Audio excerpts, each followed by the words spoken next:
The Brian and Kenzie Show. On Q101. Brian and Kenzie on Q101. Ahoy! Let's go! We're waking up Chicago. Turn up the radio. It's time to start the show. On Q101 with the morning crew. Ahoy! Let's go! Welcome to the morning show. Let's go. It is 6:03, 65 degrees. It's beautiful out. Perfect outside. Brian and Kenzie on Q101. So give us that proof of life check-in, 312-591-8300. Kenzie, proof of life, you good? Oh, yeah. Oh, yeah. Oh, yeah. Up and kicking, baby. Hell yeah. Case, you good? Good morning. How we doing? We're doing all right. We're doing all right. How are you, Brian? Well, Nobody ever asked you. I'm good. Trust me, I'm a rock. I'm a soldier. I'm in here every day. You don't got to worry about my feelings or my body or anything. Nose to the grindstone. That's This right. is why I don't ask him. Yeah, there's You no see his reason. responses? There's no reason to I'm a ask. soldier. I'm like, okay. Yeah, you don't got to worry about me. And checked out. I don't. Don't worry about it. No one needs to worry about me. Your life is trench warfare. That's right. You're in the trenches. I'm here. I'm on the ground. First on the tip of the sword. Yeah, you're on the. What does yeah. that mean? Wouldn't you be dead if you're at the tip of the sword? No, because if you're really good and you're tip of the sword, you always live. I mean, you always Why? win. You know, Explain that to me. well, tip of the sword is a military term where you're like the first guy in the battle. And like to Kenzie's point, a lot of times it's the riskiest position because you're the first one in. Tip of the sword. And so a lot of those guys sadly die in battle, but not me. Not here today. No. Do you consider yourself to be a first responder That's in life? I mean, I don't Be want to. very careful. I want to tread super lightly right now. I was gonna say I'm confused on doing mouth to mouth anymore. Like you're supposed to just do chest compressions. Yeah. As a first responder. You know, back in my day, we did mouth to mouth. That's what it used to be. And then Bunch of pansies nowadays. no one wants to get kissed inappropriately. I guess it's better. The paramedic, Carl, the paramedics out there, I know he's always working around this time, but I guess you're supposed to. They decided that it's better to do chest compressions for a better chance for that person to survive because a lot of people don't really know how to do mouth to mouth properly. It doesn't work as good.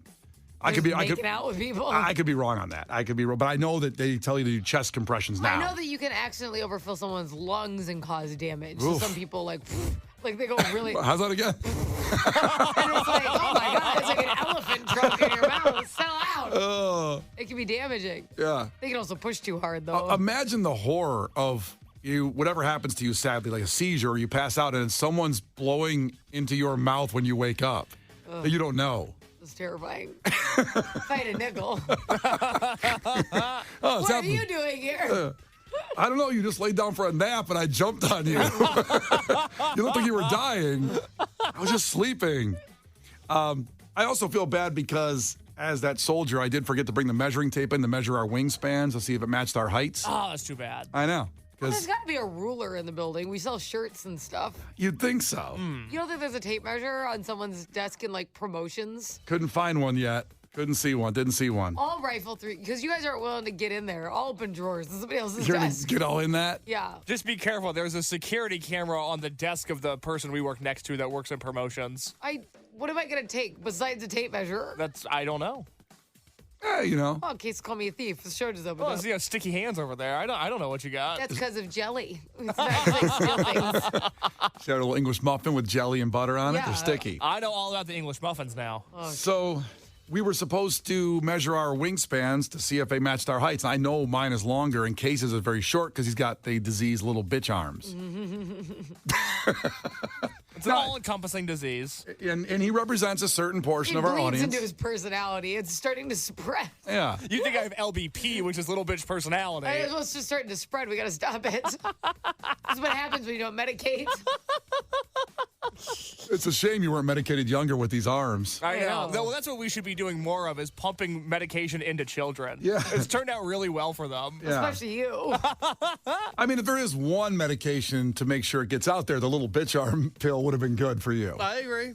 Now, our friends, the Double Features, wrote a song about your ailment, and maybe some of our people out there, to can feel and really hear this. And Brian and Kenzie in the morning. And Chicago's alternative all day. Q101. Brian and Kenzie on Q101. Remember, that's still to 95819. Text still to 95819 for your chance to get to Sum 41 in Paris. We want you to win. It'll be amazing. So, also amazing is a fact that makes your brain go. Now, today's involves awkwardness in the bedroom. Now, there's a new product that's going to stop that completely. I don't want to get too into Blindfolds. it. Blindfolds? Yeah. Did someone ever offer that to you, saying, like, hey, let's put these blindfolds on? Make it a little mysterious. You make it really personal right now. Is that too personal? I mean, it's like fuzzy and cute. Yeah, it's just... Have you ever been blindfolded, or does the girl want to blindfold herself? I had a girl put a pillow over my face. Yeah. Well, obviously she's just using you for your body. Yeah, clearly. I mean, look at this Greek god over here in my boxer briefs. With the butter face. I wonder if she did imagine then someone else there with that pillow over my face. Who do you think she would have imagined? Like her coworker? Yeah, maybe. What case? Yours coworker? Is that what you're trying to say? Oh, is Megan doing this? No, it wasn't Megan. That's what I thought. I was like, oh, is there trouble at home I don't know about? No. Never tell Case if there's trouble at home because he's going to try to sleep with Megan. That's true. He really is. He'll slide right in. Well, we have so much in common. That's the thing. I know, you guys would be great. And you both like Harper a lot. Yeah. Yeah, Case would, if... Could you imagine if Case was Harper's stepdad? How would you feel about that? I'll tell you what, before we... that's the fact is about awkwardness in the bedroom, how it's going to stop. I want to get down there before we continue this conversation. Well, because let's put a pin in that. Let's put a pin in that for a second. That's coming up at 6:30. So if you've ever had awkwardness in the bedroom or in general, this is going to stop it. The awkwardness will end. It's an amazing product that's coming out. We'll give it to you. But now back to Case replacing Being me. Harper's stepdad. Yeah. There can't be a better person on earth for that job. Because Stepdad? yes, for Harper and for Megan marrying somebody else after if I'm gone. If something happens to me, God forbid. No, what if you're not gone? What if she just wants a piece of Case? That's a separate discussion. The Brian and Kenzie Show. On Q101. The Brian and Kenzie Show. On Q101. All right, well, time for a fact that makes your brain go.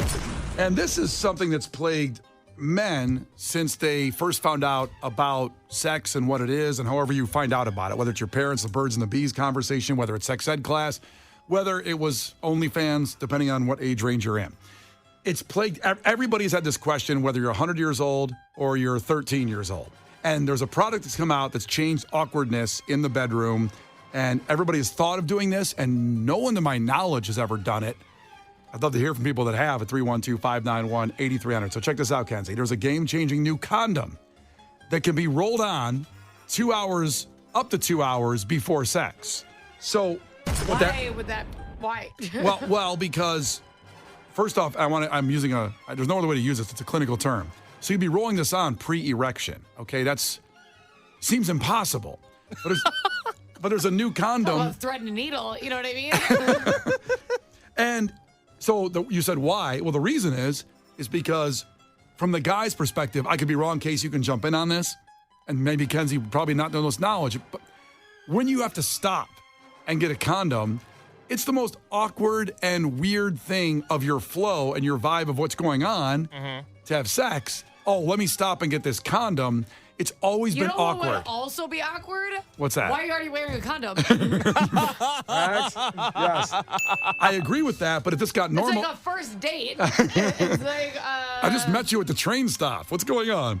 Well, that's a good question, but if, let's say you're dating already a little bit and you think it's going to happen, and you go down there and the condom is already on, yeah, that would be a little weird, but it's nice to know you don't have to stop and go get one and have a problem with the wrapper, like the scene in 40-Year-Old Virgin when he's trying to get them all on. How long does it take you to put one on, Brian? Well, I'm different. I'm built different. What does that mean? A lot of practice. I get one out in like 2 seconds. It's like the NFL Combine. That's when I won the NFL Combine. Please, how long does it take you to put one on? Forever. Oh, my God. They're not hard to put on. Yes, they are. They are not. You know what happens is, one, the wrapper's hard to open. It takes me forever to get it out of the box, the package. Yeah. And then Without fail. Before you continue, are you at the Yes. point like when you just got one from Target, so the lamination's still on the outside of the I box? was just going to say, Case has to blow the dust off the actual box and try to get the whole box open. It's like that blowing sound you did for CPR earlier. And break the seal. It's like, oh my God. Some of those gold stickers are impossible. Case still has the shoplifting plastic guard on it still. Just trying to get it. The whole thing. Pry that off with pliers. Once I do that, once I find my pocket knife and I break through the plastic seal, Yeah. without fail, 100% of the time, I put it on backwards, and then I go, wait a minute, that's not right, and then I got to flip it around. You're like, hey, this feels pretty good with this lubricant, but it's the wrong way. Backwards. Oh, like inside out? Yeah, like I'm like, I it don't think won't there's roll a that front way. and back. It's not like a shirt. Like, oh, the tags on that. Hey, why I are the see what you're saying. Why did you feel fire and ice on your penis? And you're like, oh no, oh, it's burning. Wrong way. all of a sudden I can't stop getting the visual of a condom with buttons on it because you said it's backwards. Backwards. I'm like, backwards. A zipper. Oh no. Oh man, it sucks because you sit there for a minute and you're like whatever you're doing, you got clothes are off, and then all of a sudden you got to stop, and the lady or the man just sits there and watches you put the condom on and struggle with it for a minute, and then you got to start back up again where you were. Yeah, exactly. How do you get back that vibe again? It just sucks. I just don't think it's that big of a struggle. So you've never in that experience God, this let's get on with this. This guy's taking forever here or whatever. You know what I mean? Well, that's how Knocked Up happened. The whole premise of the movie is that scene. Exactly. That scene is If only he'd been wearing one for several hours. I'm really gonna buy Don't you these. think that would be uncomfortable though? Well, that's what I'm gonna buy these when they're available. I just want to try it and see what's going How on. about you just dupe TikTok lingo? You can go home and just saran wrap your penis for 2 hours and see how it feels. Yeah, bro, why Because- don't you go home and saran wrap your penis for 2 hours? Post it on our socials so that we can stay updated. You're acting like I haven't done that already. Come on now. Pixar didn't happen. Who are you talking to here? The Brian and Kenzie Show.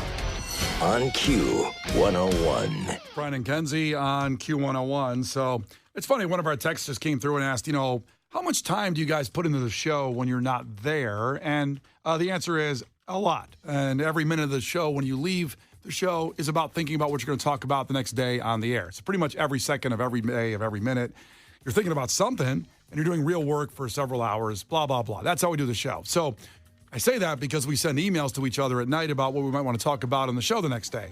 So Kenzie sends an email last night because she told us she was going to the zoo with her husband and her new baby Marino after the show. Oh, that's great. And she sent a message just saying, I went to the wrong zoo. Now, my curiosity has been piqued for about 18 hours, and I'm just kind of waiting for the story. I don't know anything about it. We're talking about it on the air. You guys, the listeners, are hearing it for the first time, too. Now, all I know of living in Chicago for most of my life is that there's Lincoln Park Zoo, and there's the Brookfield Zoo, which recently changed its name, which I thought would cause some confusion, to calling it like Brookfield Zoo of Chicago, because they want to claim Chicago. So I thought that might mess up GPSs of tourists coming in. Maybe they end up in downtown. But you live here and you know the city and you know Brookfield Zoo. Uh-huh. So So what's this other zoo? There's two as far as I know. Maybe I'm wrong. here's what happened. Okay, tell Is us. that it was a nice day, wanted to get out of the house, and my husband's like, how about I meet you at the zoo? I'm like, cool. All right. I have not gone. I'm aware of the two zoos. Doesn't sound like you are. I have not gone to either. It's been a long time Yeah. since I went to a zoo. Right. Okay. The only reference point I had was this winter when we were driving on Lakeshore Drive, Okay. and I saw a bunch of lights, and I said, what are all those lights? And he goes, the zoo. On Lakeshore Drive? So Yes. Lincoln Park Zoo. And I'm like, well, I'm going to go that direction. I remember the zoo's over here. I get there, and he's like, where are you? And I'm like, I'm here. And he's, well, actually, I was still driving. He goes, where are you? And I'm like, I'll be there in like 2 minutes. I'm on Lakeshore Drive. That's a bad sign. And he goes, why are you on Lakeshore Drive? And I go, because I'm going to the zoo. Yeah, dummy. Yeah, Hello. idiot. And he goes, you have to be on 290 to go to the zoo. I go, I don't think so. Why the hell would I be on 290 Right. to go to the zoo? Idiot. I go, this makes sense. Like, Right. Remember all the zoo lights? He goes, that's Lincoln Park. And I'm like, uh-huh. it is. And he's like, I'm at Brookfield. And I was already there by the time this conversation completely ensues. I had to loop now off Lakeshore Drive, get to 290, go. It added quite a bit of time. I would guess Lincoln Park Zoo to Brookfield Zoo at that hour is like an hour and 10 minutes, maybe, or is it less than Right, that? versus from here, Yeah. which would have been, I don't know, 30. Yeah. And he was already waiting for me. Yes. It really kicked off a negative zoo energy when I finally did arrive. It was less fun than I initially intended. Sounds like it. So a lot you, of pissiness. So you were not confused that you thought he was coming to Lincoln Park Zoo. You just put zoo in the GPS or whatever to go, and it went that way. Well, I have not ever driven to either of the zoos. And mentally, the last time we said the word zoo was in the middle of the winter, and we were on Lakeshore Drive. Yep, the lights. And I was like, oh, we're so close. Like, I'm so close. Yeah. That I actually just kind of waited until I thought he was pretty close to even leave. Because I didn't want to sit at the zoo and wait. All of it was a mistake. It sounds like it. All of it was a big, big mistake. Did you think of just staying here and going to the Lincoln Park Zoo while he stayed at the Brookfield Zoo? No, because there's no way he can handle the baby that long. Yeah. It wasn't good. So you got out there an hour later. Yeah. And then, so what did he do while he was waiting for you? Did he go and look at some of the zoo? No, he sat in the parking lot with the stroller and kept moving it. Oh. Because the baby gets really angry when he sits still. Yeah. He doesn't like to sit still. Yeah, baby's got to keep moving. He's a motion baby. So he's just walking around the parking lot with a stroller. So That's what happened yesterday. I really killed the good family vibes. Yeah, that's too bad. That's too bad. So this is the last thing we're going to do as a married couple, huh? Pretty much. No more That was zoos. the energy I received. Yeah. Well, listen, it happens to the best of us. It never happened to me. I know what zoo I'm usually going to, but that's unfortunate. This is the last time he said the word zoo to me. It was over there. All right. We'll go to both zoos. They're wonderful, by the way. Different in their own way. Coming up, Gil Curtis with your head-to-headlines coming up. And also, 13 minutes away, we will have your chance to go to see Pearl Jam, Queens of the Stone Age, The Offspring, a trip all coming up. We'll explain it after The Killers. It's Brian and Kenzie, Q101. The Brian and Kenzie Show. On Q101.